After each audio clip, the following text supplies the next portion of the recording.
గారికి వారి కుటుంబానికి ప్రత్యేకంగా నా వందనాలు తెలియపరుస్తున్నాను. అన్ని విషయాలు మరి డానియల్ గారు తెలియపరిచారు.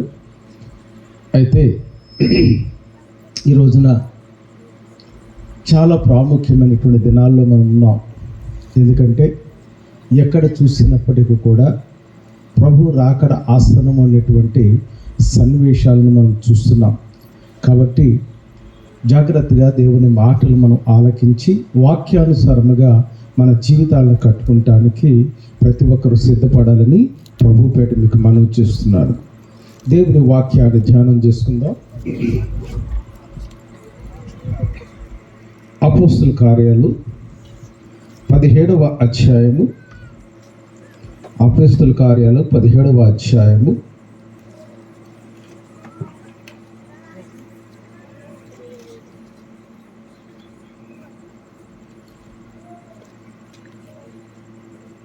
27వ వచనాన్ని నాతో పాటు మీరు అందరూ చెప్పాలి.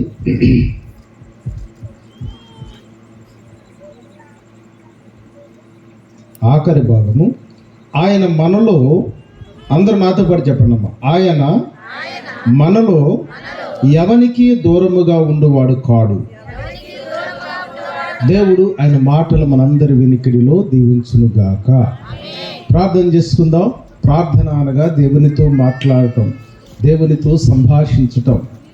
కాబట్టి ప్రార్థించేటప్పుడు మన విశ్వాసం ఎలా ఉండాలంటే దేవుడు ఇక్కడ ఉన్నాడు, మన ప్రార్థన ఆలకిస్తున్నాడు అనే విశ్వాసముతో ప్రార్థన చేసే వరముగా ఉందాం. అత్యంత కృపా కనికరము కలిగిన మా ప్రియ పరలోకపు తండ్రి, మహిమ కలిగిన దేవా, పరిశుద్ధుడా నీకు వందనాలు. మీ దాసుడను నాయనా ఈ రాత్రి సమయంలో మీ సన్నిధానంలోకి వస్తున్నాను. సహాయం చేయండి నాయనా.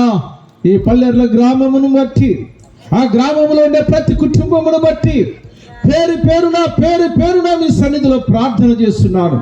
వారి కుటుంబాన్ని దర్శించండి, వారి బిడ్డలను దర్శించండి, వారికి కావలసిన ప్రతి అవసరతను తీర్చమని ప్రార్థన చేస్తున్నాను. ప్రత్యేకముగా కుటుంబరాగాన్ని బట్టి, వారి సంఘమును బట్టి, సంఘములను ప్రతి బిడ్డను బట్టి ప్రార్థన చేస్తున్నారు. నేను ఈ రోజున మిమ్మల్ని మహిమపరచాలని, మిమ్మల్ని ఘనపరచాలని, మీ సత్య సువార్తను, రక్షణ సువార్తను, మార్పు సువార్తను ఉన్నది ఉన్నట్టుగా ప్రకటించాలని ఈ సభలు ఏర్పాటు చేసి ఉండగా, ఈ సభలనైనా ఈ గ్రామానికి దీవెనకరముగా, ఈ సంఘానికి ఆశీర్వాదకరముగా వచ్చిన ప్రతి ఒక్కరికి ఆశీర్వాదకరంగా జరిగించమని ప్రార్థన చేస్తున్నాను. ప్రతి ఒక్కరికి వినగలిగిన శక్తిని, నీ జీవము కలిగిన మాటలు వారి హృదయములో ఉంచుకునేటువంటి ప్రతి హృదయాన్ని బిడ్డలకు అనుగ్రహించమని ప్రార్థన చేస్తున్నాను. చీకటి శక్తులను, అంధకార శక్తులను, అనాలోచన తీసుకొస్తున్న ప్రతి దురాత్మలను యేసు నామములో ఇప్పుడే వెడలిపోవును గాక. మీ సన్నిధి మా మధ్యలో ఉంచండి ఆయన. అల్పుడను, అయోగ్యుడను, మీ నామమును కూడా నా నోటితో ఉచ్చరించడానికి కూడా యోగ్యత లేని అయోగ్యుడను, మీ దాసుడను మీ పక్షముగా నిలబడి నాయనా వచ్చిన వారితో ఈ మైక్ శబ్దము ద్వారా ఎంతమంది అయితే నీ జీవము కలిగిన మాటలు ఆలకిస్తున్నారు, ప్రతి ఒక్కరితోనైనా మీరు మాట్లాడండి. నీ దేని దాసుడను నన్ను మీ సులువు చాటును మరుగుపరిచి మాకు కావలసిన మీ జీవము కలిగిన మేలుకరమైన, వాగ్దానపూరితమైన, మహిమకరమైన మాటలతో ప్రతి హృదయాలను సంధించమని నజరుడు యేసు నామమును అడిగి ప్రార్థిస్తున్నాను తండ్రి. ఆమేన్. ఆమేన్ చెప్పండి. ఆమేన్ అంటే అట్లగునుగాక అని అర్థం. దయచేసి గమనించండి. ఈ అపోస్తుల కార్యాలు రాసినటువంటి గ్రంథకర్త ఎవరు అంటే వైద్యుడైన లూకా. చాలా జాగ్రత్తగా వినాలి దేవుని మాటలు. ఆదియందు వాక్యమును, వాక్యమే దేవుడై ఉండెను. దేవుడైనటువంటి వాక్యాన్ని వినేటప్పుడు అంట అనాలోచనగా ఆలకించినప్పుడు అంట శాపగ్రస్తులు అవుతాం. కాబట్టి దేవుని వాక్యాన్ని ఎలా వినాలి అంటే, పరిశుద్ధాత్మ దేవుడు ఏ మాట ద్వారా నాతో మాట్లాడబోతున్నాడు, ఏ మాట ద్వారా నన్ను బలపరచబోతున్నాడు, ఏ మాట ద్వారా నన్ను ఆదరించబోతున్నాడు, ఏ మాట ద్వారా నన్ను ధైర్యాన్ని ఇవ్వబోతున్నాడు అని ఆశతో, ఆసక్తితో దేవుని మాటలు ఆలకించాలని ప్రభుపేట మీకు మనవి చేస్తున్నాడు. చూడండి, ఈ యొక్క అపోస్తుల కార్యాలు ఆ గ్రంథాన్ని రచించినటువంటి గ్రంథకర్త లూకా, వైద్యుడైనటువంటి లూకా. ఈ వైద్యుడైన లూకా బైబిల్ గ్రంథంలో 2 పుస్తకాలను రచించాడు. ఒకటి లూకా సువార్త, రెండవదిగా అపోస్తల కార్యాలు. జాగ్రత్తగా గమనించాలి. ఈ లూకా సువార్తను ఆయన రచించినప్పుడు బైబిల్ చరిత్ర చెప్తున్న సత్యం ఏమిటి అంటే 500 మంది, ఎంతమంది అమ్మా? 500 మంది సాక్ష్యాలు తీసుకుని యేసు ప్రభు వారు జననానికి 6 నెలల ముందు, ఆయన మరణించిన తర్వాత 6 నెలల వరకు కూడా ఆ గ్రంథాన్ని లూకా సువార్తను ఆయన రచించినట్టుగా బైబిల్ పండితులు తెలియపరుస్తున్నారు. రెండవ గ్రంథం ఏమిటి అంటే అపోస్తల కార్యాలు. ఈ అపోస్తల కార్యాలు ఎటువంటి గ్రంథము అని అంటే, ఇక్కడ ఈ అపోస్తల ఆ కార్యాలను మనం గమనిస్తే ఇక్కడ 3 హీరోలు కనపడతారు మనకి. ఎంతమంది అమ్మా? 3 హీరోలు. మొట్టమొదటి హీరో ఎవరంటే పేతురు, రెండవ హీరో ఫిలిప్ కనపడతాడు, మూడో హీరో పౌలు కనపడతాడు. ఇక్కడ 3 హీరోలు మనకి కనపడుతూ ఉంటారు. ఈ గ్రంథాన్ని ఆయన ఎలా రచించాడంటే, బైబిల్ పాండిత్యం తెలియపరిచిన మాట ఏమిటి అంటే, ఆయన పలుమార్లు వారి దగ్గరికి వెళ్ళి, పౌలు వద్దకి, పేతురు వద్దకి, ఫిలిప్ దగ్గరికి వెళ్ళి జరిగినటువంటి సంభవాలన్నిటిని బట్టి ఆయన క్రోడీకరించి ఈ గ్రంథాన్ని రచించాడు. అయితే ఇక్కడ ఒక్కొక్కరు ఒక రోల్ తీసుకున్నారు. గమనిస్తే పేతురు ఎటువంటి రోల్ తీసుకున్నారంటే, యూదులకు, మగవాళ్ళకి, ఆడవాళ్ళకి దేవుని సువార్తను ప్రకటించారు. పౌలు అందరికీ, అన్యులందరికీ కూడా దేవుని సువార్తను ప్రకటించారు. ఫిలిప్ ఎవరికి ప్రకటించారు తెలుసా? అటు ఇటు కాని వారికి. ఎవరికమ్మా? అటు ఇటు కాని వారు ఎవరో తెలుసుకే మీకు? వారికి దేవుని సువార్తను ప్రకటించారు. ఎంత రోషము కలిగిన వారుగా ప్రకటించారు అనంటే, అక్కడ పేతురు యూదుడు కాబట్టి ఆ సువార్త ప్రకటించడం కొరకు పేతురుని ఏం చేశారో తెలుసండి? యేసు ప్రభు వారిని మామూలుగా సిలివేస్తే పేతురుని తలకిందులుగా సిలివేశారు. పౌలుని ఏం చేశారో తెలుసండి? అతను కూడా రోమీయుడు కాబట్టి అతను శిరశ్ఛేదనం చేశారు. అంటే ఈ అపోస్తల యొక్క కార్యాలను మనం ధ్యానం చేసినప్పుడు, దానిలో ఉండేటువంటి మర్మాలను ధ్యానం చేసినప్పుడు అనేకమైనటువంటి సంగతులు, అద్భుతమైనటువంటి సంగతులు, మనల్ని బలపరిచేటువంటి సంగతులు, దేవుని యొక్క శక్తిని చూసేటువంటి సంగతులు, చాలా కార్యాలను మనము ఈ అపోస్తల కార్యాల ద్వారా మనం చూడగలుగుతాం. గమనిస్తే ఇక్కడ పౌలు మాట్లాడుతున్న మాట ఏమంటున్నాడంటే, ఆయన ఎవరికి దూరముగా ఉండేవాడు కాదు. అక్కడ ఉండేటువంటి అన్యులందరూ కూడా అడుగుతున్నారు, అయ్యా దేవుడు పేతురు గారికే దగ్గరగా ఉంటారా? పౌలు గారికే దగ్గరగా ఉంటారా? ఫిలిప్ గారికే దగ్గరగా ఉంటారా? లేదా మా పాస్టర్ గారు కుటుంబరావు గారు ప్రార్థన చేస్తేనే దేవుడు మా ప్రార్థన ఆలకిస్తాడా? లేకపోతే దానియేలు గారు ప్రార్థన చేస్తే ఆయన ప్రార్థన ఆలకిస్తారా? అసలు దేవుడు ఎక్కడో ఉంటాడు కదండి, ఆకాశంలోనూ నక్షత్రాల్లో ఎక్కడో దేవుడు ఉంటాడు కదా. మా ప్రార్థన అసలు కప్పు దాటి బయటికి వెళతలేదండి. పెద్ద పెద్ద సేవకుల ప్రార్థన, పెద్ద పెద్ద సేవకులు అయితే ప్రార్థన ఆలకిస్తాడండి, వారి జీవితాల్లో కార్యం జరుగుతూ ఉంటుందని అనేకమైనటువంటి ప్రశ్నలు అన్యులైనటువంటి వారు అపోస్తుడైన పౌలును అడుగుతూ ఉంటారు. అడిగిన సందర్భంలో పౌలు చెప్తున్న మాట, ఆయన అంటున్నాడు, ఆయన ఎవనికి ఏంటమ్మా? ఎవనికి దూరముగా ఉండువాడు కాడు. ఆయన ఎవరికి దూరముగా ఉండువాడు కాదండి. పెద్ద పాస్టర్ గారికి వెంటనే దర్శనం ఇస్తాడు, చిన్న పాస్టర్ గారికి చాలా కాలానికి దర్శనం ఇస్తాడు. ఆయన ఎవరికి కూడా దూరముగా ఉండేవాడు కాదు. ఆయన అందరికీ అందుబాటులో ఉండేటువంటి దేవుడు. ఆయన ప్రేమ కలిగినటువంటి దేవుడు, ఆయన దయ కలిగినటువంటి దేవుడు, ఆయన క్షమాపణ కలిగినటువంటి దేవుడు. ఎందుకంటే మనం ఎక్కడ ఉన్నామంటే ఇప్పుడు కృపాకాలంలో ఉన్నాం. ఈ కృపాకాలంలో మన పాపములు క్షమించబడేటువంటి కాలంలో ఉన్నాం. మన పాపములు క్షమించబడి ఆయన యొక్క కృపకు పాత్రులుగా ఉండేటువంటి ఈ కాలములో మనం ఉన్నాం. దయచేసి నా మాటలు గమనించాలి, జాగ్రత్తగా దేవుని మాటలు ఆలకించాలి. ఇక్కడ అంటున్నాడు పౌలు అంటున్న మాట, మనలో ఎవరికి ఆయన దూరముగా ఉండేవాడు కాదు. మనం చాలామందిని మన కష్టాలను బట్టి, మన అవసరతలను బట్టి, మన సమస్యలను బట్టి, అయ్యో దేవుడు నాకు దూరంగా ఉన్నాడు, అయ్యో నా మొర ఆలకించలేదు, నాకు ఈ కష్టం వచ్చింది, నాకు ఈ బాధ వచ్చింది, అయ్యో నేను ఎంతో భక్తిగా ఉంటున్నాను, దేవుని సన్నిధికి వెళుతున్నాను, ఉపవాసం ఉండి ప్రార్థన చేస్తున్నాను, ప్రభువు కొరకు వ్రత దినాన్ని ప్రతిష్ఠించుకున్నాను, కానీ దేవుడు మా ప్రార్థన ఆలకించట్లా. మా బిడ్డల యొక్క జీవితాలు వారి భవిష్యత్తులో స్థిరపరచట్లా. ఈ రోజున చాలామంది వారి యొక్క కష్టాలు సమస్యలను బట్టి చాలామంది వాపోతూ ఉంటారు. ఇప్పుడు నాతో పాటు మా మేనకోడలు వచ్చింది. ఆమె పుట్టుడు శోకములో ఉన్నది. ఆమెకి 2 కొడుకులు, 1 కూతురు. పిల్లలు గమనించండి, పెద్ద కొడుకు వివాహం జంక్షన్లోనే ఉంటాడు, అయిపోయింది, 2 పిల్లలు. అలాగే కూతురు వివాహం అయిపోయింది, నెల్లూరులో ఉంటాడు, అలా ఆయన జాబ్ చేస్తారు. చిన్న కొడుకు బీటెక్ చేసి చదువుకుని మంచి ఉద్యోగం చేస్తూ విజయవాడలో తల్లిదండ్రులు 2ని పోషించుకుంటూ చక్కగా చూసుకుంటున్నాడు. వివాహం కాల చక్కటి పిల్లవాడు. ఒక రోజు నాడు స్నేహితుడు వచ్చాడు. మన 15వ తారీఖున, జనవరి 15వ తారీఖున వచ్చి ఆయన తీసుకుని వెళ్ళాడు. సరే మమ్మీ ఇప్పుడే వెళ్ళొస్తానని చెప్పాడు. ఆ అమ్మాయి ఆయన వెళ్ళాడు. ఒక 2 గంటలు 3 గంటల్లో కొడుకు యాక్సిడెంట్లో చనిపోయాడని ఆ మాట వినగానే తన హృదయం అంతా కూడా కదిలిపోయింది. గుండెలు బరివెక్కిపోయినాయి.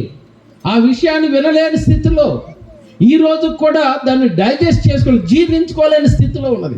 ఎవరు ఎంతమంది ఆదరించినా ఎవరి ఆదరణ కూడా ఆమె పొందుకోలేని స్థితిలో ఉన్నది.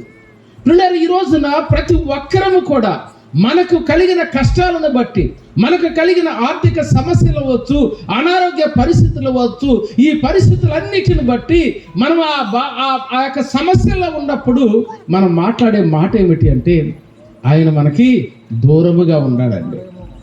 ఆయన మనకు దూరముగా ఉన్నాడేమో, ఆయన మన ప్రార్థన ఆలకించట్లేదు, అయ్యో నా ప్రార్థనకి జవాబునివ్వట్లేదు. పిల్లల బైబిల్లో ఒక మాట ఉంది చూడండి. యోహాను సువార్త 1వ అధ్యాయము 12వ వచనంలో ఒక చక్కటి మాట ఉంది. దయచేసి చదివి సహాయం చేయండి అమ్మా. యోహాను సువార్త 1వ అధ్యాయము 12వ వచనం. వారందరికీ తన నామమందు విశ్వాసముంచు వారికి అమ్మా దేవుని పిల్లలవటానికి స్తోత్రం చెప్తారా అమ్మా? ఇక్కడ కులం గురించి చెప్పట్లే ఆయన, లేకపోతే పేదవాడ గొప్పవాడ చెప్పట్లేదు. ఎవరైతే ఆయన యందు విశ్వాసం ఉంచుతారో, విశ్వాసం ఉంచిన ప్రతి ఒక్కరికి కూడా ఆయన దేవుని పిల్లలయ్యే అధికారం ఇచ్చాడు. స్తోత్రం కలుగును గాక. ప్రతి ఒక్కరికి, ఎవరైతే యేసు రక్షకుడు, ఆయనే 2024 సంవత్సరాల క్రితం నా కోసం ఈ లోకానికి వచ్చాడు, నన్ను రక్షించడానికే వచ్చాడు, నన్ను విమోచించడానికే వచ్చాడు, నా యొక్క అనారోగ్య పరిస్థితుల నుంచి స్వస్థపరచడానికే వచ్చాడు, నా కోసమే మరణించే పునరుద్ధానుడిగా తిరిగి లేచాడని ఎందరైతే నమ్మి విశ్వసిస్తారో వారందరూ కూడా ఆయన ఇచ్చిన అధికారం ఏంటమ్మా? ఆయన పిల్లలుగా అయ్యేటువంటి అధికారం. ఆయన పిల్లలైనటువంటి వారికి ఇచ్చిన వాగ్దానం ఏంటి తెలుసా? నిన్ను విడువను ఎడబాయను. స్తోత్రం చెబుదామా? నిన్ను విడువను ఎడబాయను. నిబ్బరము కలిగి ప్రియ చెల్లి, ఒకవేళ పుట్టుడు శోకములో ఉన్నావేమో, ఆర్థిక సమస్యలతో కొట్టుమిట్టాడుతున్నావేమో, అనారోగ్య పరిస్థితులతో వైద్యుల వద్దకు వెళ్ళినా, ఎక్కడికి వెళ్ళినా ఆ బలహీనత కలిగిన పరిస్థితుల నుంచి విడుదల లేని స్థితిలో ఉన్నావేమో, వాక్యము సెలవిస్తున్న మాట ఏమిటి అంటే, నువ్వు ఎప్పుడైతే ఆయన యందు విశ్వాసం ఉంచుతావో ఆయన నిన్ను విడువడు. ఎప్పటి వరకు తెలుసా? మత్తయి సువార్త 28:20 అంటాడు, యుగ సమాప్తి వరకు. ఎప్పటి వరకమ్మా? యుగ సమాప్తి వరకు సదాకాలం మీకు నేను తోడుగా ఉంటా. స్తోత్రం చెప్తారా? ఎక్కడి వరకు అండి? మా మేనకోడలకు అదే చెప్పాను, అమ్మా నేను మేనమామగా కొంచెం నిన్ను ఆదరించి, అమ్మా మీకెందుకు మేము ఉండాం, మీ కష్టంలో మేము ఉన్నాం నాన్న, ఎంతోమంది కొన్ని 100 మందికి ఉపాధి కల్పించాను, నీకు కూడా నేను సహాయం చేస్తానని నేను చెప్పే మాట నీకు ఆదరణ కలగదు. కానీ జీవము కలిగిన యేసయ్య వద్దకు వస్తే నువ్వు ఆయన పాదాలు పట్టుకుంటే, ఆయన యందు విశ్వాసం ఉంచితే, ఆయన నువ్వు నమ్మితే ఆయన ఎప్పటి వరకు ఉంటాడో తెలుసమ్మా? ఎప్పటి వరకు? యుగ సమాప్తి వరకు. యుగ సమాప్తి వరకు సదాకాలము తోడుగా ఉంటాడు. తల్లి విడిచిన, తండ్రి విడిచిన, బిడలు విడిచిన, భర్త విడిచిన నేను ఎన్నటికీ విడువను ఎడబాయను. ఆయన ఎన్నటికీ విడిచిపెట్టే దేవుడు కాదండి. ఆయన తోడుగా ఉండే దేవుడు, ఆయన మనకు సహాయం చేసేటువంటి దేవుడు. అందుకే 2024 సంవత్సరాల క్రితం ఆయన ఎక్కడికి వచ్చాడంటే, ఇమ్మానుయేలుగా ఎమ్మానుయేలుగా ఈ లోకానికి వచ్చాడు. ఈ రోజున నా ధ్యానాంశం జాగ్రత్తగా వినాలి. నా ధ్యానాంశం ఏమిటి అంటే, ఎవనికి ఆయన దగ్గరగా ఉంటారు. అమ్మా, ఎవరికి దూరముగా ఉండేవాడు కాదు కదా, ఎవరికి దగ్గరగా ఉంటాడు. ఎవరు ప్రార్థన ఆలకిస్తాడు, ఎవరి వద్దకు దర్శనమిస్తాడు, ఎవరి ప్రార్థన ఆలకించి అవసరతలు తీరుస్తాడు. బైబిల్లో చాలా వాగ్దానాలు ఉన్నాయి. ఎన్ని వాగ్దానాలు తెలుసమ్మా? 27,000 వాగ్దానాలు ఉన్నాయి. అంటే ఎన్ని ఉన్నాయి? 27,000 వాగ్దానాలు ఉన్నాయి. 81,000 ఆశీర్వాదాలు ఉన్నాయి. అంటే ఎన్ని? 81,000 ఆశీర్వాదాలు ఉన్నాయి. 27,000 వాగ్దానాలు ఉన్నాయి. ఆ వాగ్దానాలు మన జీవితంలో నెరవేర్చబడాలి అంటే, ఆ యొక్క ఆశీర్వాదాల్లో నీ నా కుటుంబాలన్నీ కూడా ఆశీర్వాదాల్లో పాలుభాగస్తులుగా ఉండాలి అంటే, వాక్యం సెలవిస్తున్న మాట ఏమిటి అంటే, ఆయన షరతులను పాటించాలి. ఏంటమ్మా? ఆయన షరతులను పాటించాలి. ఈ రోజున బోధలు ఎలా ఉండేవో తెలుసండి? బోధలు ఎలా ఉండేవో తెలుసా? ఆకర్షణమైన బోధ. ఏంటమ్మా? ఆకర్షణమైన బోధ. మీకేమైనా ఉద్యోగం కావాలా? మా మందిరానికి రండి. మీకు వివాహం కావాలా? మా మందిరానికి రండి. మీకు జుట్టు లేదా? మా మందిరం రావాలి.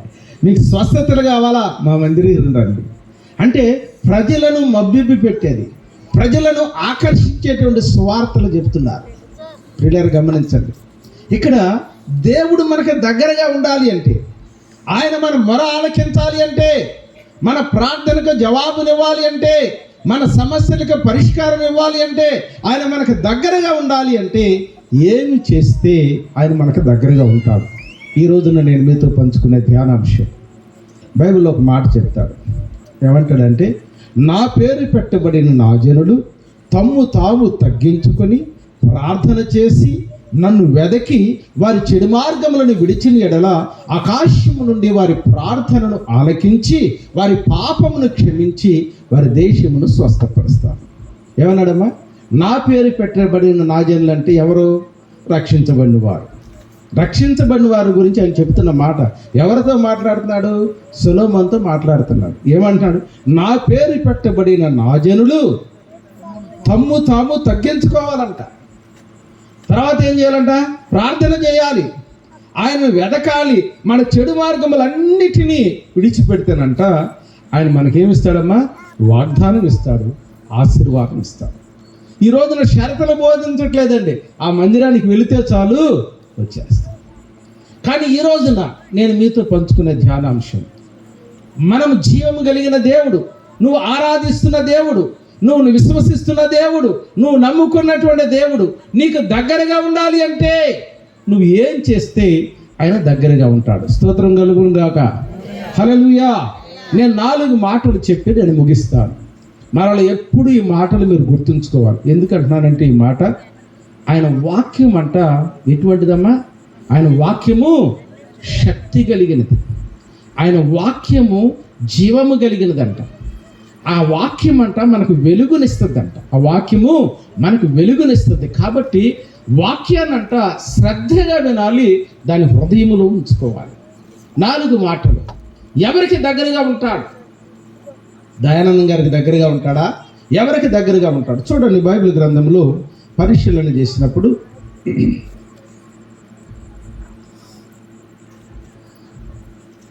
ఎఫెసీయులకు రాసిన పత్రిక కొంచెం చదవాలమ్మా. ఎఫెసీయులకు రాసిన పత్రిక 2వ అధ్యాయము 13వ వచనం. ఎఫెసీయులకు రాసిన పత్రిక 2వ అధ్యాయము 13వ వచనం చదవమ్మా. మునుపు దూరస్తులైన మీరు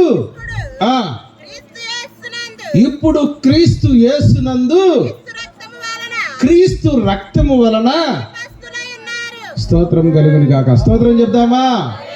మనము దగ్గరగా ఉండాలి అంటే, దేవుడు మనకు దగ్గరగా ఉండాలి అంటే మనం ఏం చేయాలంటే యేసు రక్తము ద్వారా మాత్రమే మనం దగ్గరగా ఉంటాం. యేసు రక్తము ద్వారా దగ్గరగా ఉండటం అంటే అర్థం ఏంటి? ప్రభువైన యేసుక్రీస్తు వారు నీ కొరకు నా కొరకు ఆ సిలువలో ఆయన రక్తం కార్చారు. ఆ రక్తము ద్వారా ఎవరైతే శుద్ధీకరించబడతారో, ఆ రక్తము ద్వారా ఎవరైతే కడగబడతారో, ఆ కడగబడిన వారు మాత్రమే ఏం చేసుకుంటారంటమ్మా? దేవునికి దగ్గరగా సమీపంగా ఉంటారు. అంటే ఏంటి? బాప్తిసము తీసుకోవాలి. ఏంటమ్మా? బాప్తిసం తీసుకోవాలి. బాప్తిసం తీసుకుంటేనంట దేవునికి మనకి దేవుడు ఎలా అంటాడంటే దగ్గరగా ఉంటాడు. ఇక్కడ ఒక మాట చూపిస్తాను మీకు. ఇక్కడ చూడండి, పేతురు రాసినటువంటి మొదటి పత్రిక 2వ అధ్యాయము 1 నుండి కొన్ని వచనాలు చూడండి. ఈ బాప్తిసంలో కూడా 3 భాగాలు ఉంటాయి. ఆ 3 భాగాలు మీకు ముందు ఉంచుతాను. చూడండి, పేతురు రాసిన మొదటి పత్రిక 2వ అధ్యాయం 1 నుంచి అమ్మా. ప్రభువు దయాళుడని మీరు రుచి చూచి ఉన్నాడలా సమస్తమైన దుష్టత్వమును, సమస్తమైన కపటమును, వేషధారణను, అసూయను, సమస్త దూషణ మాటలను మాని కొత్తగా జన్మించిన శిశువును పోలిన వారై నిర్మలమైన పాలను మీరు ఆపేక్షించండి. స్తోత్రం చెప్పండి.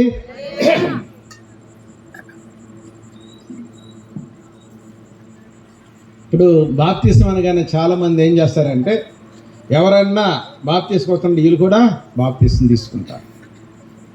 బాప్తిసం అని అంటే ఇక్కడ ఏం చెప్తున్నాడు అంటే పేతురు, ప్రభువు దయాళుడని నువ్వు రుచి చూచి ఉన్నాడలా సమస్త దుష్టత్వమును, కపటమును, వేషధారణను మానివేసి అప్పుడే జన్మించిన శిశువును పోలిన వారే నిర్మలమైన పాలను ఆపేక్షించుడి. ఇక్కడ ఒక శిశువును బట్టి చెప్పారు. అమ్మ, నా మాటలు వినాలి. ఒక తల్లి గర్భం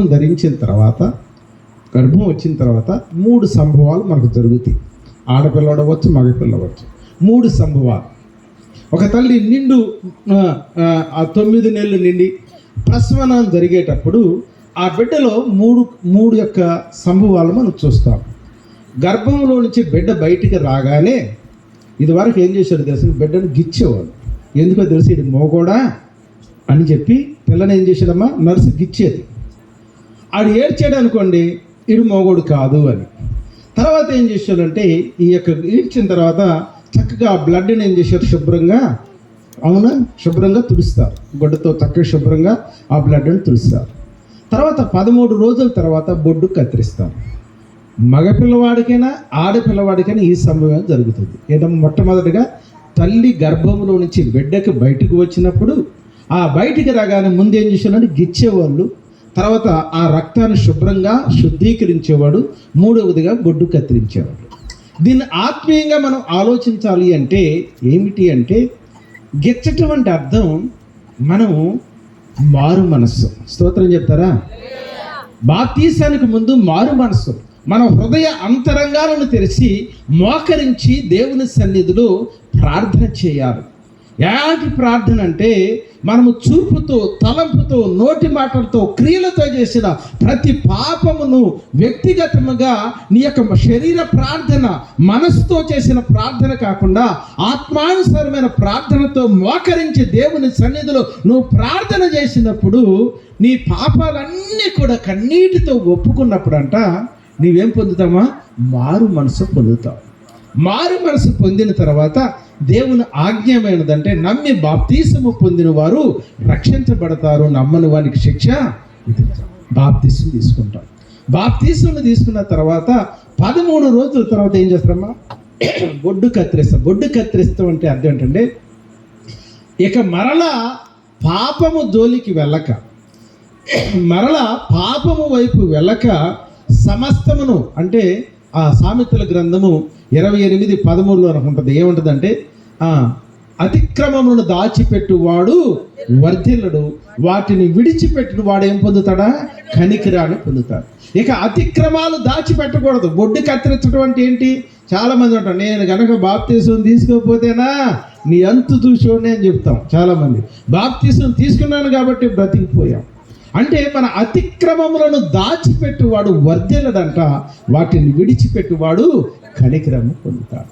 బాప్తిసం అంటే యేసు రక్తము ద్వారా నువ్వు సమీపముగా ఉండటం అంటే అర్థం ఏంటంటే, మారు మనసు పొందిన ఫలాలు నువ్వు ఫలించాలి.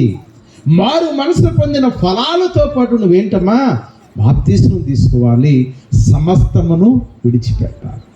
ఒక రోజున ఒక పాస్టర్ గారు ఇలాగే ఒక సభల దగ్గరికి వెళ్ళారట.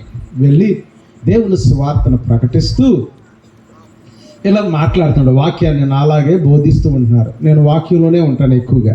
వాక్యాన్ని ఏమని బోధిస్తున్నారమ్మా? యోహాను 3:16 చదవండి అన్నాడు. ఏమన్నా? యోహాను 3:16 చదవండి అంటే ఆ ఆహ్వానించినటువంటి సంఘ పెద్ద ఏం చేశాడంటే నన్ను కొడతా పాస్టర్ నువ్వు ఆ మాట అన్నావా కొడతానన్నట. ఏమన్నాడమ్మా? యోహాను 3:16 అంటే నేను కొడతానన్నట. అయ్యే యోహాను 3:16 చక్కటి వాక్యం ఉంది. ఆయన అద్వితీయ కుమారుడు మన కొరకు వచ్చాడనేటువంటి చక్కటి వాక్యం ఉంది. మరి ఏమిటంటే మాట్లాడితే యోహాను 3:16 అంటే సార్లు కొడతాకు వచ్చాడని. సరే పాస్టర్ గారు ప్రసంగం ముగిసిన తర్వాత అయ్యా నేనేం తప్పన్నాను చెప్పండి. బైబిల్లో చక్కటి మాట యోహాను 3:16 ఆ వాక్యాన్ని నేను బోధిస్తుంటే ఆయన ఎవరండి అంటే అయ్యా మా సంఘ పెద్ద ఆయనే మరి సంఘ పెద్ద గుండా సభలు నిర్వహిస్తున్నాడు అంటే మరి ఎందుకు నేనేం తప్పు మాట్లాడినంటే అయ్యా ఆయన పేరు యోహాను, ఆయన 3 భార్యలు, 16 మంది పిల్లలు. ఆయన నిక్నేమ్ ఏమంటారంటే యోహాను 3:16 అంటారు. యోహాను 3:16 అంటే అసలు ఎవరిని ఊరుకోడండి అంటారు. ఈ రోజున బాప్తిసాలు ఎలా ఉన్నాయి అంటే అక్కడ మారు మనసు పొందిన ఫలాలు లేవు, కన్నీటి అనుభవం లేదు, యేసు రక్తము ద్వారా కడగబడటం లేదు, పాపాలు క్షమించబడే స్థితిలో లేదు. ఈ రోజున అతిక్రమాలను ఇంకా దాచిపెట్టుకుని నువ్వు ఏ విధంగా దేవునికి దగ్గరగా ఉంటావు? పిల్లలు గమనించండి, ఇక్కడ వాక్యము సెలవిస్తున్న మాట ఏమిటి అంటే మనలో ఎవరికి ఆయన దూరముగా ఉండువాడు కాదు. మనకు దగ్గరగా ఉండాలి అంటే నువ్వేం చేయవలసిందేటమ్మా? యేసు రక్తము ద్వారా మాత్రమే, ఆయన రక్తము ద్వారా మాత్రమే నువ్వు దగ్గరగా ఉంటావే తప్ప ఆయన రక్తము ద్వారా కాకుండా ఏ ఒక్కరు కూడా దేవునికి దగ్గరగా రారు. స్తోత్రం కలుగును గాక. అమ్మా స్తోత్రం చెప్పండి. హల్లెలూయా. ఇందాక మా పాప అమ్మాయి చెప్పింది, మాధవి గారు ఏమన్నారంటే నేను బాప్తిస్మం తీసుకోవాలంటే ఏం చేయాలి అని. అమ్మా బాప్తిస్మం తీసుకోవాలంటే తర్వాత నీకు చెప్తాను. ఇదొక ప్రక్రియ. బాప్తిస్మం తీసుకుంటానికి యేసుని గురించి నువ్వు పూర్తిగా తెలుసుకోవాలి. ఇప్పటి వరకు నువ్వు పూజలు చేసావు, ఇప్పుడు వరకు అనేక రకాలుగా చేసావు. ఈ జీవము కలిగిన దేవుడు నువ్వు అంగీకరించాలి అంటే ఈయన గురించి నువ్వు తెలుసుకోవాలి, పాప క్షమాపణ పొందాలి, ప్రభు సన్నిధిలో పాదాలు పెట్టుకోవాలి, కన్నీటి అనుభవాన్ని నువ్వు చూడగలగాలి. నీ కొరకు ఆయన 2000 సంవత్సరాల క్రితం నీ కొరకు ఆయన ఏం చేశాడు? నీ కొరకు కొరడాలతో కొట్టించుకున్నాడు, ఆయన రక్తము కార్చాడు, అవమానపరిచారు, ఉమ్ము వేశారు, వస్త్రాలు చించారు, కిరీటం పెట్టారు, బరిసెలతో పొడిచారు. ఈ శ్రమలన్నీ అనుభవించింది ఎవరంటే నీ కోసం, నా కోసం. ఎందుకో తెలుసా? ఆయన రక్తం కార్చింది ఎందుకో తెలుసా? ఆయన మనకు తోడుగా ఉండాలని, మనకు దగ్గరగా ఉండాలని ఎందుకు వచ్చాడు, ఎందుకు కార్చాడు అని అంటే ఇక్కడ మనందరినీ కూడా ఆయన వద్దకి తీసుకువెళ్ళటానికి. స్తోత్రం చెప్పండి. మనం ఇక్కడ ఉండకూడదు. మన పౌరసత్వం ఈ భూలోకములో కాదు. మన పౌరసత్వము ఈ భూలోకములో కానే కాదు. మనం అనుకుంటాం ఈ మందిరం కుటుంబరావు గారిది, ఈ ఇల్లు నాది, అది నాది, ఆ పొలం నాది, ఈ పొలం నాది అనుకుంటాం. కానీ ఇదేది కూడా మంది కాదండి. ఈ లోకములో ఏది కూడా మంది కానీ మన పౌరసత్వం ఎక్కడుందండి? పరలోకములో ఉన్నది. ఎందుకంటే ఆయన యేసయ్య ఎందుకు వచ్చాడంటే మనము ఇక్కడ ఉండేవారము కాదు, పరలోకంలో తీసుకువెళ్ళటానికి ఆయన మన కోసం వచ్చి రక్తం కార్చారు. నా మాట కాదు, బైబిల్లో ఒక మాట చూపిస్తాను చూడండి. లేవి గ్రంథము, లేవి కాండము 25వ అధ్యాయము 23వ వచనం చూడమ్మా. 25వ అధ్యాయం 23వ వచనం. భూమిని శాశ్వత విక్రయము చేయకూడదు, ఆ భూమి నాదే, నా యొద్ద కాపురం ఉండటానికి వచ్చిన ఏంటమ్మా ఈ దేశం నీదా. భూమిని శాశ్వత విక్రయం చేయకూడదు. ఈ చర్చి నాదే, లేకపోతే నా ఇల్లుదే. భూమిని శాశ్వత విక్రయం చేయకూడదు, ఆ భూమి నాదే. దీనిలో కాపురం ఉండటానికి వచ్చిన పరదేశులు మాత్రమే. ఒకళ్ళు 70 సంవత్సరాలు, ఒకరు 80 సంవత్సరాలు తర్వాత ఈ లోకముని విడిచి వెళ్ళిపోవాల్సింది. మన ఈ మధ్య నేను దాదాపు 3 నెలల పాటు దుబాయ్లో ఉన్నా. దుబాయ్లో దాదాపు ఆ దేశాలన్నీ కూడా ఒక 8 దేశాలు దర్శించారు. నిజంగా అక్కడ ఎంత భక్తి కలిగిన వారిగా ఉన్నారు అంటే ఉదయం 6 గంటలకి ఆరాధన అంటే 5 గంటల 50 నిమిషాలకి ఆరాధన. ఒకే రోజున 8 ప్రసంగాలు చెప్పారు.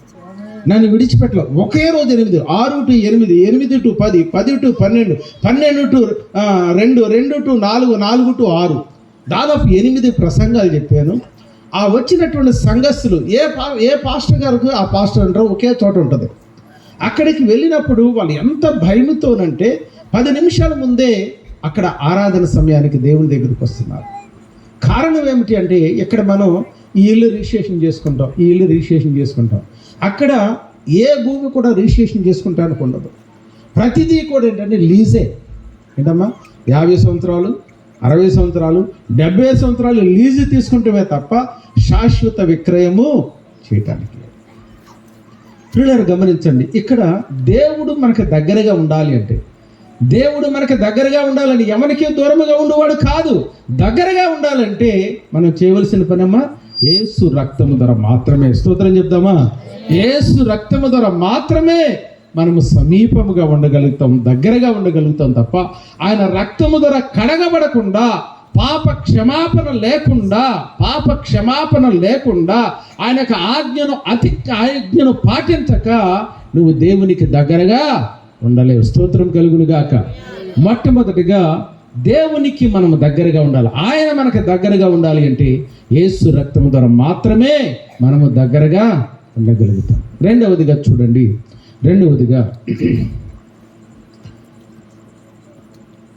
ద్వితీయోపదేశకాండము 4వ అధ్యాయము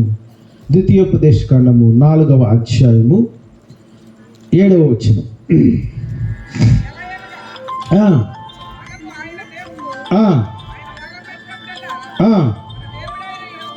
మన దేవుడైన యెహోవా మనకు సమీపముగా ఉన్నప్పుడు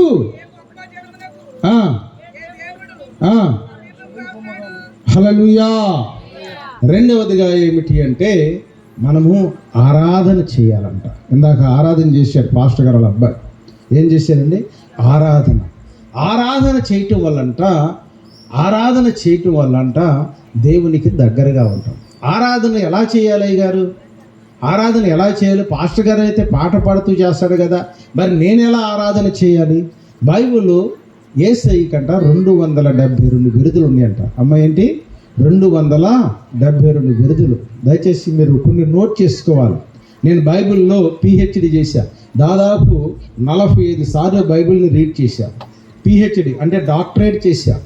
యేసయ్య 3 సార్లు జెరూసలేం వెళ్ళి యేసు ప్రభు వారు చేసినటువంటి సేవలన్నిటిని బట్టి అక్కడ వీడియోలు తీసి ఆ వీడియోల ప్రకారంగా 603 పేజీలు నేను రాసి దాని మీద ఆ యొక్క బైబిల్ కాలేజీలో డాక్టరేట్ తీసుకున్నాను. గమనించండి, ఇక్కడ యేసయ్య కంట 272 బిరుదులు ఉన్నాయంట. ఆ 272 బిరుదులను బట్టంట మనం ఏం చేయాలంటే దేవుణ్ణి స్తుతించాలి. స్తోత్రం కలుగును గాక.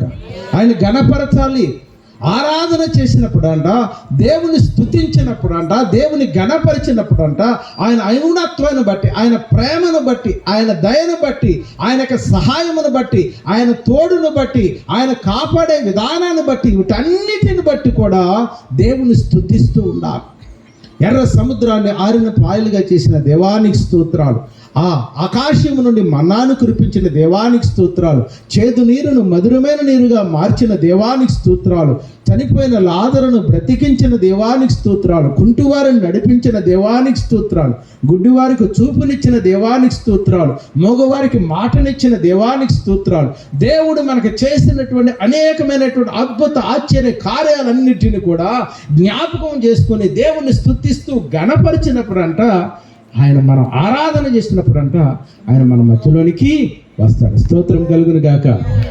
అందుకే అంటారు, ప్రేమించేదం అధికముగా ఆరాధింతు ఆసక్తితో, ప్రేమించేదం అధికముగా ఆరాధింతు ఆసక్తితో, పూర్ణ మనసుతో పూర్ణ బలముతో ఆరాధింతు. ఆరాధన ఆరాధన ఆరాధన.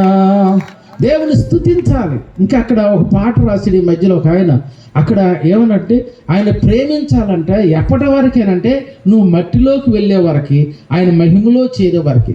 ప్రేమించేదా యేసు రాజా,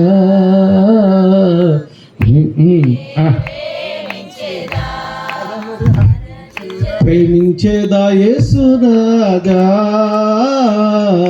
నిన్నే ప్రేమించేదా, ప్రేమించేదా, ప్రేమించేదా, ప్రేమించేదా, నా ప్రాణమున్నంత వరకు, నే మట్టిలో చేరే వరకు, నా ప్రాణమున్నంత వరకు,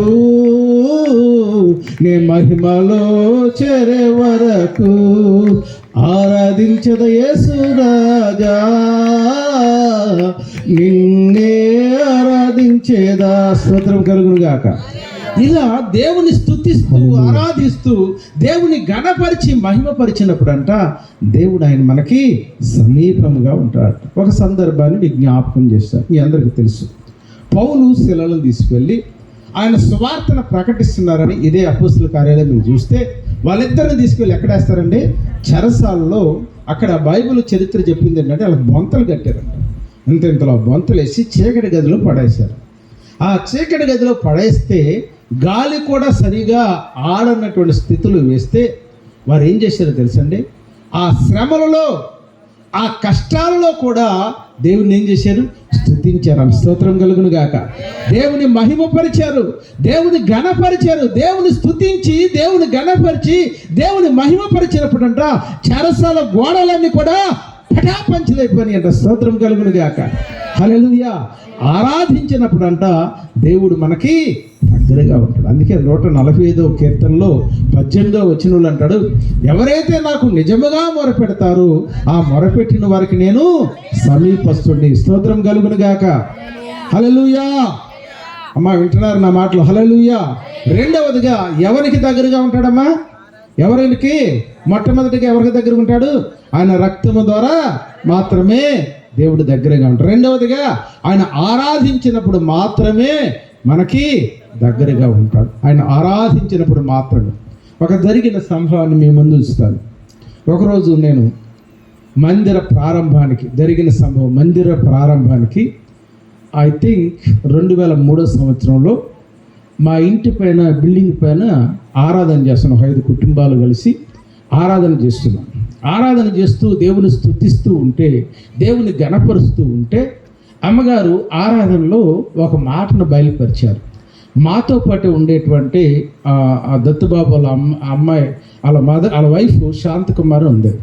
మనం దత్తుబాబు గారి ఇంటి దగ్గర దేవుడు ఒక గొప్ప శోధన, అదే సాతానుడు శోధన చేయబోతున్నాడు, వారిని బట్టి ప్రార్థన చేద్దామని ఆరాధనలోనే చెప్పారు.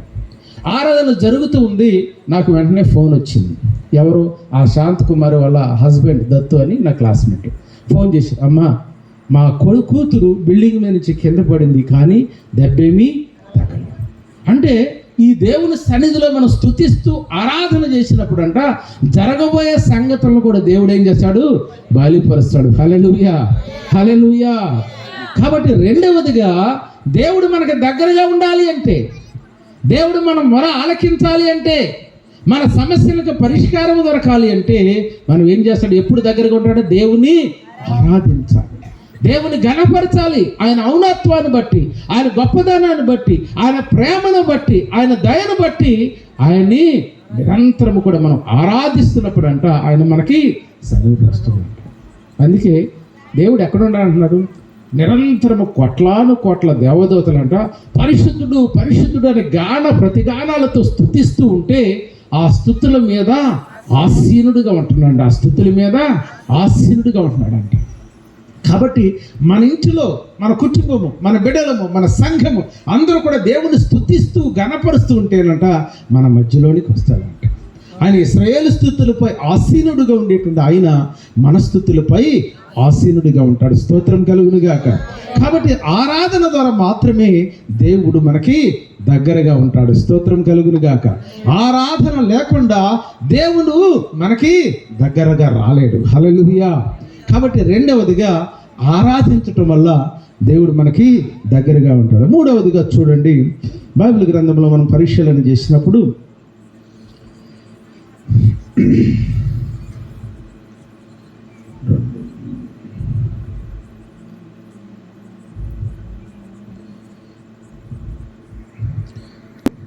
ముప్పై నాలుగవ కీర్తన 18వ వచనం చూడడం. 18వ కీర్తన 18వ వచనం. విరిగిన హృదయము కలవారికి యెహోవా, అమ్మా యెహోవా, మరొకసారి గట్టిగా చదవండి, యెహోవా ఆసన్నుడు. మూడవదిగా విరిగిన హృదయం, నలిగిన హృదయాన్ని, నలిగిన హృదయాన్ని అయినా అలక్ష్యము చేసే దేవుడు కాదు. స్తోత్రం చెప్తారా? విరిగి నలిగిన హృదయం. అమ్మ, నామకార్థ భక్తితో దేవుని కార్యాలను చూడలేం.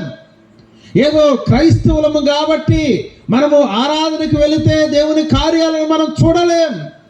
ఎవరైతే నలిగిన హృదయముతో, విరిగి నలిగిన హృదయముతో ప్రభు పాదాలు పట్టుకుని దేవుని సన్నిధిలో మొరపెడతారో ఆ మొరను ఆయన ఆలకించే దేవుడు.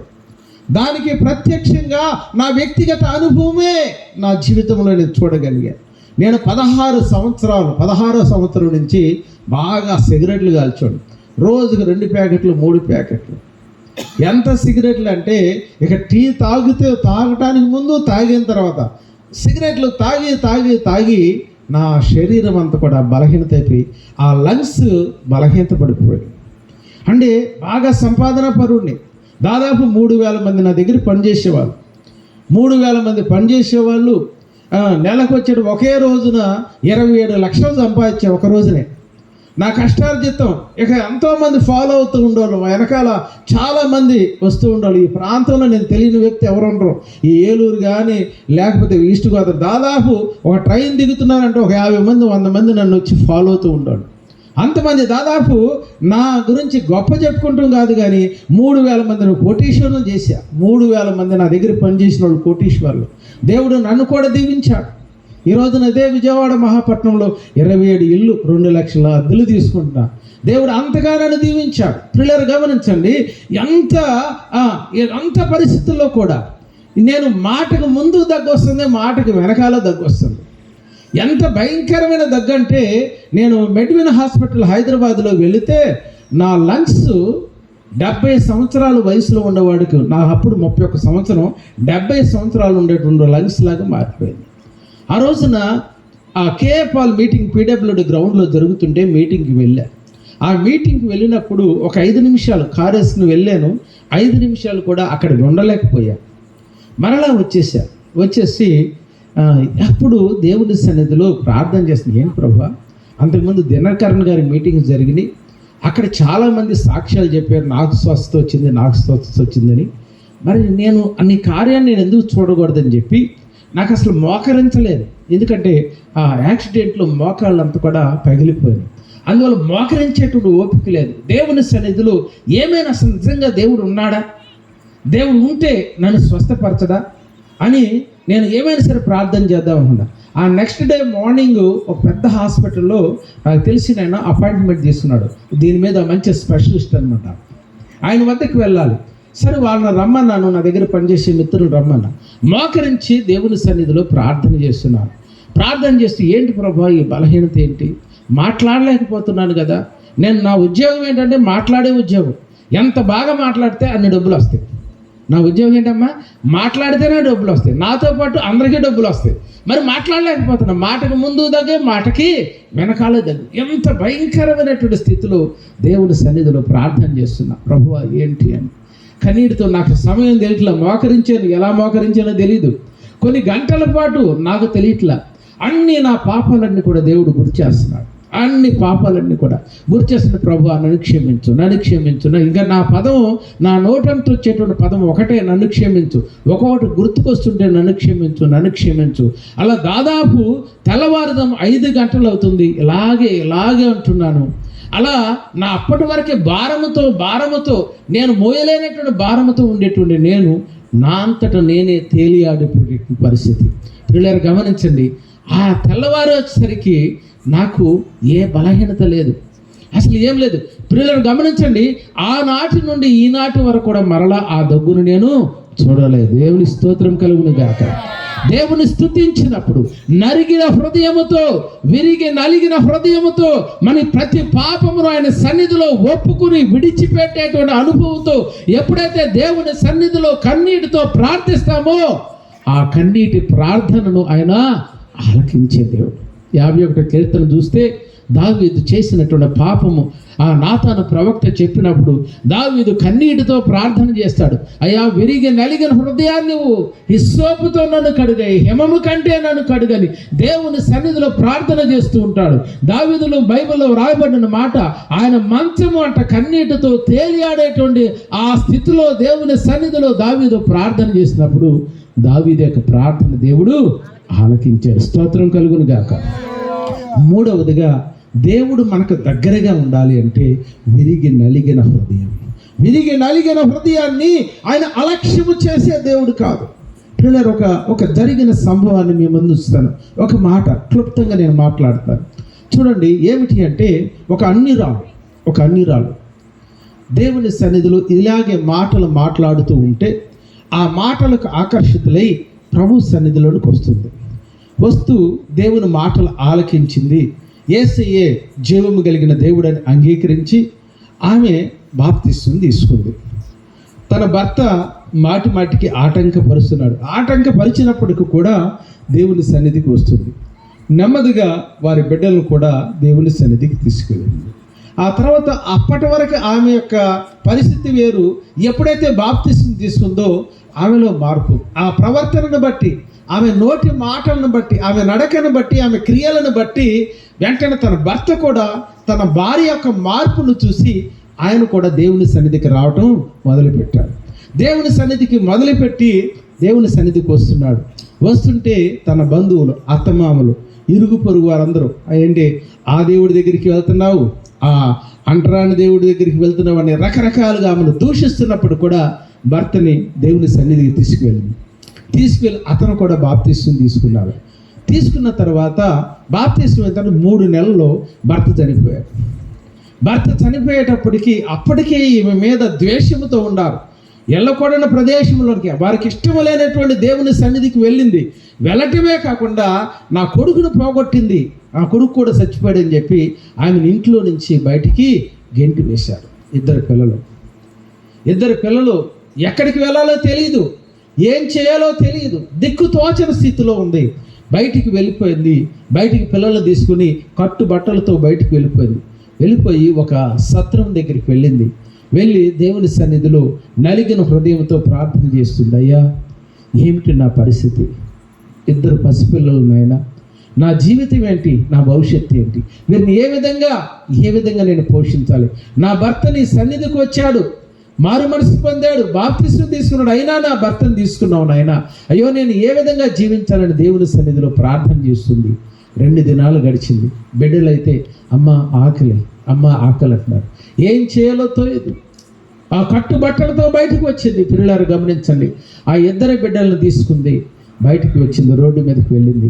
ఆ బిడ్డలు ఆకలితో అలమటించిపోతూ ఉంటే అక్కడికి వెళ్ళి ఒక బేకరీ ఉంది, బేకరీ దగ్గరికి వెళ్ళింది. అమ్మా, అయ్యా, నా దగ్గర అయితే డబ్బులు లేవు, నా బిడ్డలు చిన్న బిడ్డలు 2 దినాల నుంచి ఏమీ ఆహారం తినలేదు, వారిద్దరికి 2 రెట్లు అమ్మా, 2 రెట్లు ఇస్తే మీ కొరకు నేనేం చేయలేను, ప్రార్థన చేస్తాను అన్నంట. ఆ బేకరీ వాడు నాస్తికుడు అంటే నాస్తికుడు అంటే దేవుడు లేడు అనే సిద్ధాంతాన్ని నమ్మేవాడు. వాడు పక్కపక్క నవ్వాడంట. ఏంటి, నువ్వు ప్రార్థన చేస్తావా? ప్రార్థన చేస్తే నీ బిడ్డలకు 2 రొట్టెలు ఇవ్వాలా? ఏం ప్రార్థన చేస్తావో ఇగో పేపర్ మీద రాసి ఈ పేపర్ మీద ఏం ప్రార్థన చేస్తావో చెప్పు, దాన్ని ఈ తూకంలో పెట్టు, ఆ పేపర్కి ఎన్ని రొట్టెలు వస్తే అన్ని రొట్టెలు ఇస్తాను అన్నాడు. వెంటనే ఏం చేసిందంటే, అయ్యా నీ యొక్క విన్నపాలు ఏంటని చెప్పి ఆ బేకరీ వాడిని అడిగి మొత్తం రాసి ఆ పేపర్ ఏం చేసిందో ఒక తూరికి మీద పెట్టిందంట. వాడు 1 రొట్టె వేసాడు, పేపర్ అలాగే ఉంది. 2 రెట్లు వేశాడు, పేపర్ అలాగే ఉంది. 3 రెట్లు వేశాడు, పేపర్ ఆడి కాళ్ళు ఒడిగిపోతుంది. అమ్మా, నీ దేవుడు జీవము కలిగిన దేవుడు, ఎన్ని కావాలో అన్ని తీసుకొచ్చాడు. గట్టిగా చెప్పండి. ఆయనకు అసాధ్యమైనది విరిగి నలిగిన హృదయాన్ని అలక్ష్యం చేసే దేవుడు కాదు. ఒకవేళ బంధువర్గం అంతా విడిచిపెట్టారు, భర్త తను విడిచి వెళ్ళిపోయాడు, లోకంలో నుంచి విడిచి వెళ్ళిపోయాడు, సమస్తము విడిచిపెట్టినప్పటికీ కూడా నేను నిన్ను విడువను ఎడబాయను, యుగ సమాప్తి వరకు నేను మీకు తోడుగా ఉంటానని సెలవిచ్చిన దేవుడు ఆ బిడ్డకు తోడుగా ఉన్నాడు. ఒక సేవకురాలుగా మారిపోయింది. స్తోత్రం కలుగును గాక. హల్లెలూయా. విరిగి నలిగిన హృదయం అంట ఆయనకి దగ్గరగా ఉంటుంది. స్తోత్రం కలుగును గాక. మూడవదిగా చూసి, నాలుగవదిగా ఆయన రాకడలో మనము సమీపముగా ఉంటాం. ఇందాక అయ్యగారు చెప్పారు బోరోదేరం ఏమని, అది కడబోర అంట. కడబోర ఊదినప్పుడంట సమాధుల్లో ఉన్నవారు, క్రీస్తునందు మృతి పొందిన వాళ్ళు లేవబడతారంట. సజీవులముగా ఆయన యొక్క రక్తము ద్వారా కడగబడిన వారమంట ఆయనతో పాటు వారితో పాటు ఆ బోర ఓదగానే అందరూ కూడా కొనుక్కోగలరు. అంటే రాకడలో కూడా ఆయన సమీపముగా ఉండగలుగుతాం. ఈ రోజున చూడండి, రాకడకి సంబంధించిన అనేకమైన సూచనలు చూస్తున్నాం. 2019లో ఏమొచ్చిందమ్మా? 19 కరోనా వచ్చిందా? ఎంతమంది చనిపోయారు? గన్లైన వాళ్ళు అందరూ. నేను కూడా కరోనా వచ్చింది. మణిపాల్ హాస్పిటల్లో జాయిన్ అయ్యా. దాదాపు 16 రోజులు ఉండా ఆక్సిజన్ పెట్టారు. నా పక్కన ఉండేటువంటి బెడ్లో ముగ్గురు నా పక్కన ఉండే వాళ్ళందరూ కూడా చనిపోయారు. నేను కూడా చనిపోతానని డిసైడ్ అయ్యా. కానీ ప్రభు నాకు ఆయన చిత్తమైతే ఉంచుతాడు అనుకున్నా. దాదాపు 16 లక్షలు ఖర్చు పెట్టాను. అయినా నేను దేవుడు ఇస్తే ఉంచుతా, దాని పరిచర్య చేస్తాను అనుకున్నా. పిల్లలు గమనించండి, 16 రోజులు మణిపాల్ హాస్పిటల్లోనే ఉన్నాడు. దేవుడు నన్ను కాపాడాడు. మా అన్నయ్య గారు చనిపోయాడు, మా అక్కయ్య గారు చనిపోయారు, మా బావగారు చనిపోయారు కరోనాలో. పిల్లలు ఇవన్నీ కూడా ఈ కరోనా అనేది ఆయన యొక్క రాకడకు సూచన. నా మాట కాదు, బైబిల్లో చూడండి ఒక మాట. హబక్కు గ్రంథము 3వ అధ్యాయము 5వ వచనాన్ని చూడండి. హబక్కు గ్రంథము 3వ అధ్యాయము 5వ వచనం. త్వరగా హబక్కు గ్రంథము 3వ అధ్యాయము 5వ వచనం. ఆయనకు ముందుగా తెగుళ్ళు నడుచుచున్నవి. స్తోత్రం చేద్దామా? తెగులు అంటే కరోనా లాంటి తెగుళ్ళు ఆయనకు ముందుగా వస్తున్నాయి. అవన్నీ కూడా మన నిజ జీవితంలో చూసాం. అనేక మందిని మనం కోల్పోయాం. గనులైన సేవకులు ఈ లోకమును విడిచి వెళ్ళిపోయారు. బంధువుల్లో ఉన్నటువంటి స్నేహితులు, బంధువులు అనేక మంది కాలగర్భంలో కలిసిపోయారు. ప్రియులారా, ఇవన్నీ కూడా ప్రభు యొక్క రాకడకు సూచన. రెండవదిగా ఒక మాట చూపిస్తాను చూడండి. జెఫన్యా గ్రంథము 2వ అధ్యాయము 4వ వచనాన్ని చూడండి. జెఫన్యా గ్రంథము 2వ అధ్యాయము 4వ వచనం. గాజా పట్టణము నిర్జనమగును,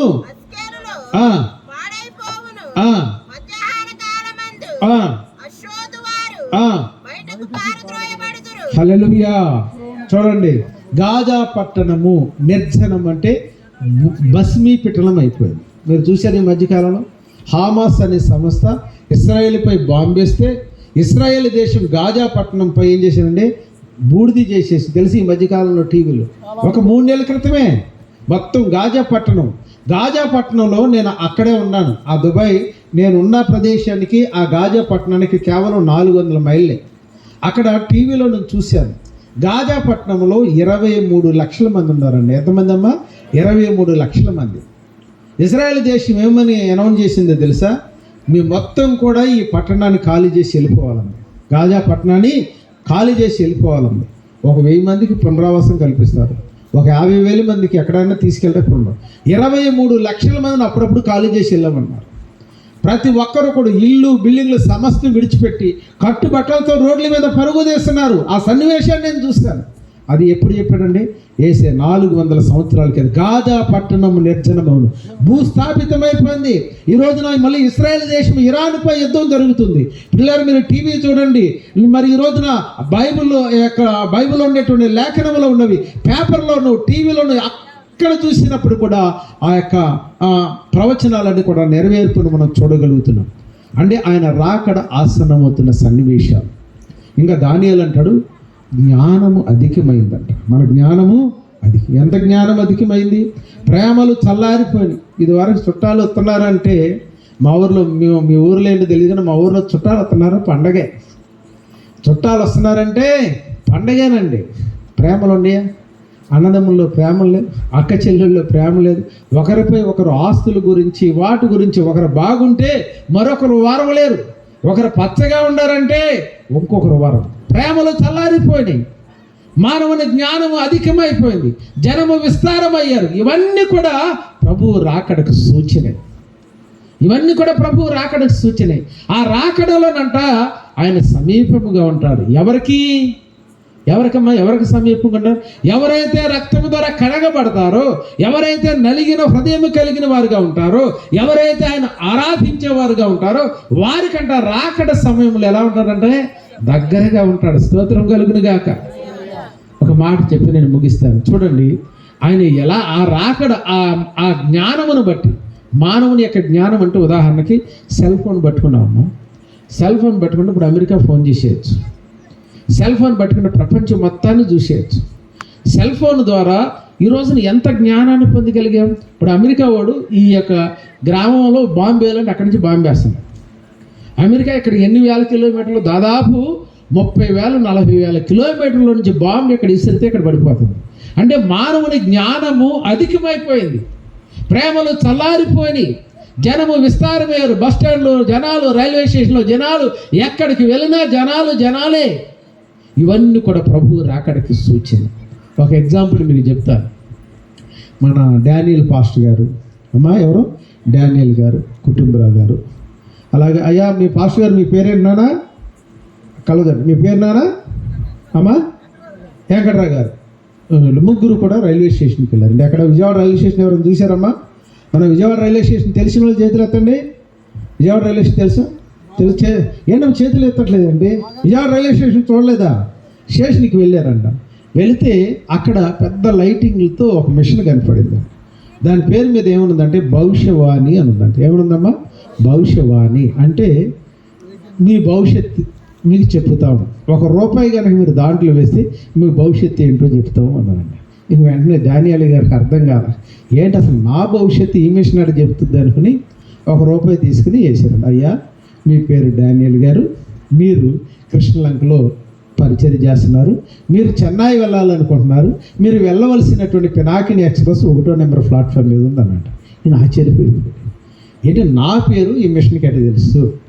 నేను కృష్ణలంకలో పనిచేస్తున్నానని ఎలా తెలుసు?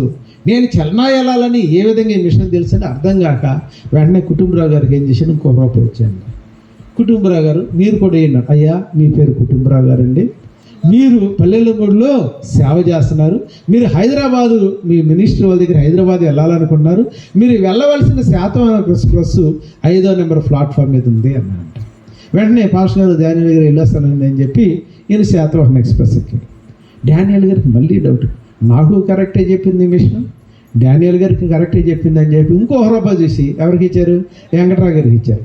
వెంకట్రావు గారు మీరు కూడా వేయండి అన్నారు. వెంకట్రావు గారు మిషన్ ₹1. అయ్యా మీ పేరు వెంకట్రావు గారు, మీరు విశాఖపట్నం వెళ్ళాలనుకున్నారు, మీరు వెళ్ళవలసిన శాతవాహన ఎక్స్ప్రెస్ 7వ నెంబర్ ప్లాట్ఫామ్ మీద ఉన్నారు. అయ్యా పాస్టర్ గారు నేను వెళ్ళిపోతున్నానని చెప్పి ఆయన కూడా వెళ్ళిపోయాడు.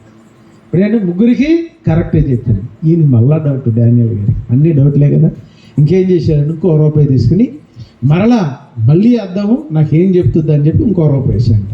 అయ్యా మీ పేరు డానియల్ గారు, శిలారపు డానియల్ గారు, మీది పల్లెలమూడు, మీరు కృష్ణలంకలో ఉంటున్నారు, మీరు దేవుని పరిచయం చేస్తున్నారు, మీరు చెన్నై వెళ్ళాలనుకున్నారు, కానీ ఐఎమ్ సారీ మీరు వెళ్ళవలసిన ట్రైన్ వెళ్ళిపోయింది అని చెప్పారు. ఏమన్నారమ్మా? మీరు వెళ్ళవలసిన ట్రైన్ వెళ్ళిపోయింది. అంటే మానవుని జ్ఞానము అంత అధికమైంది, జనము విస్తారమయ్యారు, ప్రేమలు చల్లారిపోయి, ఆయన రాకడకు ముందుగా తెగుళ్ళు వస్తున్నాయి, గాజా పట్టణము నిర్జనమైపోయింది. ఇవన్నీ కూడా ప్రభువు రాకడకు సూచనగా భావించి ఆ రాకడలో ఆయన మనకు సమీపముగా ఉండటానికి మనము ఆయన రక్తము ద్వారా కడగబడి ఆయన స్తుతిస్తూ ఆయన ఆరాధిస్తూ నలిగిన హృదయముతో ఎప్పుడైతే ఆయన బిడ్డలుగా మనం ఉంటామో ఆయన సమీపముగా ఉంటాడు. ఆయన మనల్ని అన్నిటికీ విడిచిపెట్టే దేవుడు కాదు. ఆయనకు మనకు తోడుగా ఉండే దేవుడు, మనకు సహాయం చేసేటువంటి దేవుడు, ఇశ్రాయేలును కాపాడువాడు, కునుకడు నిద్రపోడు. పిల్లలు గమనించండి, మీకోసం నేను ప్రార్థన చేస్తాను.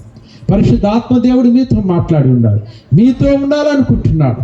ఆయన అంటున్నాడు, నేను మీ తలుపు వద్ద ఉన్నాను, ఎవరైతే నన్ను ఆహ్వానిస్తారో మీ కుటుంబంలోనికి, మీ హృదయంలోనికి రావటానికి నేను ఇష్టపడుతున్నాను.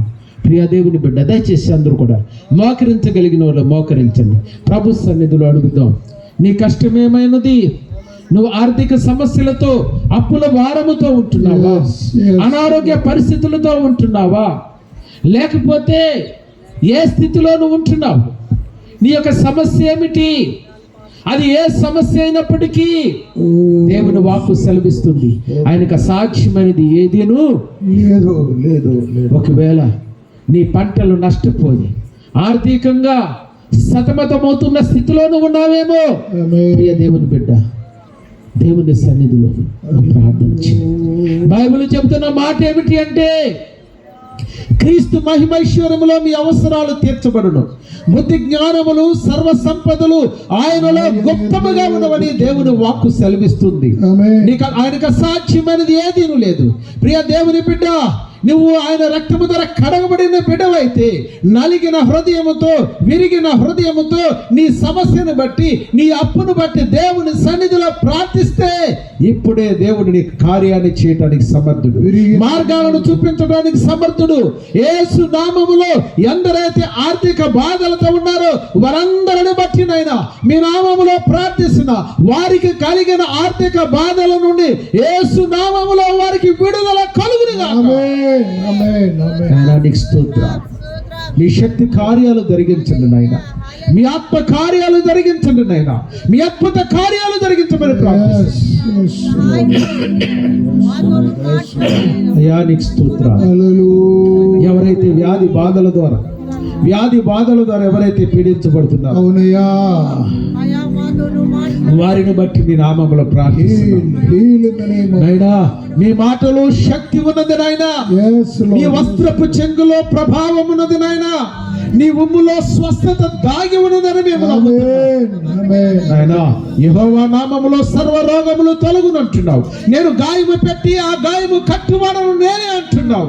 సర్వ మానవాళికి వాగ్దానం చేశావు, స్వస్థపరుచు యెహోవాను నేనే వాగ్దానం చేశారు. ఆ వాగ్దానము ఎందరైతే శారీరక రుగ్మతలతో పీడించబడుతున్నారో యేసు నామములో వారికి ఇప్పుడే స్వస్థత కలుగును గాక. యేసు నామములో ఇప్పుడే విడుదల కలుగును గాక. యేసు నామములో ఇప్పుడే విడుదల కలుగును గాక. మీ శక్తి చేత తాకండి. గట్టిగా చెప్పకూడదు, దేవుని మహిమపరుద్దాం.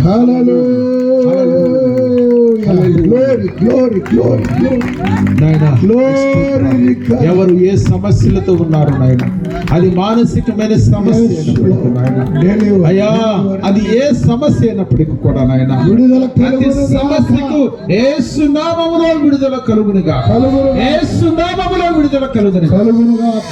స్తోత్రాలు. వచ్చిన ప్రతి ఒక్క బిడ్డను బట్టి అయ్యా, ఈ మైక్ శబ్దం ద్వారా ఎంతమంది అయితేనైనా నీ జీవము కలిగిన మాటలు, నీ వాగ్దాన పూరితమైన మాటలు ఎవరైతే ఆలకించో వారందరిని బట్టి నాయనా నీ నామములో ప్రార్థిస్తున్నాను. అయ్యా ఒక్కసారి నాయనా నీ కను దృష్టి ఈ గ్రామముపై ఉంచండి నాయనా. అయ్యా నీ కను దృష్టి ఈ మందిరముపై ఉంచండి నాయనా. ఈ కను దృష్టి ప్రతి కుటుంబముపై ఉంచమని ప్రార్థన చేస్తున్నాను. అయ్యా నీకు వందనాలు. నేను సమాధానం లేని వారి కొరకు ప్రార్థన చేస్తున్నా. అయ్యా సమాధానాన్ని కలిగించండి నాయన. అయ్యా సమాధానకర్తగా ఈ లోకానికి వచ్చావు నాయన. నీకు స్తోత్రం. అయ్యా నీకు స్తోత్రం. అయ్యా నీకు వందనాలు. అయ్యా కుటుంబరావు గారిని బట్టి నాయన, వారిని ప్రేమించిన కుటుంబాన్ని బట్టి నాయన మీ నామములో ప్రార్థిస్తున్నా. అయ్యా బిడ్డను జగత్ పునాది వేయబడక ముందే నీ అనాది సంకల్పము ద్వారా, మీ యొక్క ముఖ దర్శనము ద్వారా నాయన, అయ్యా విసన్నపేట ప్రాంతము నుంచి నాయన ఈ గ్రామానికి తీసుకొచ్చి నీ సువార్తను ప్రకటించడానికి బలమైన సాధకముగా నిలబెట్టుకున్నారు నాయన. నీ స్తోత్రాలు. నీ పరలోక జ్ఞానమునివ్వండి. ఈ ప్రాంత ప్రజలకు, ఈ గ్రామ ప్రజలకు కావలసిన జీవము కలిగిన మాటలు నాయన ఆ బిడ్డ ప్రకటించడానికి మీ జ్ఞానయుక్తమైన ఆలోచన బిడ్డకు అనుగ్రహించండి. సంఘ సరిహద్దులను విశాలపరచండి. సంఘాన్ని అనేక మందిగా చేయమని ప్రార్థిస్తున్నా. ప్రేమించిన సంతానమును బట్టి నాయన, వారి బిడ్డలను బట్టి కూడా నాయన మీ నామములో ప్రార్థిస్తున్నా. వారి అంతకంతకు నాయన నీ యొక్క ఆశీర్వాదాలకు పాత్రులుగా ఉండటానికి సహాయం చేయండి నాయన. నీ స్తోత్రాలు. మీ దాసులు ధాన్యాలు గారిని బట్టి కూడా ప్రార్థన చేస్తున్నాడు, సహాయం చేయండి నాయన. మరి మా మేనకోడలు మాధవీలతను బట్టి ప్రార్థన చేస్తున్నాడు. అయ్యా నీ స్తోత్రాలు. ఆదరించండి నాయన.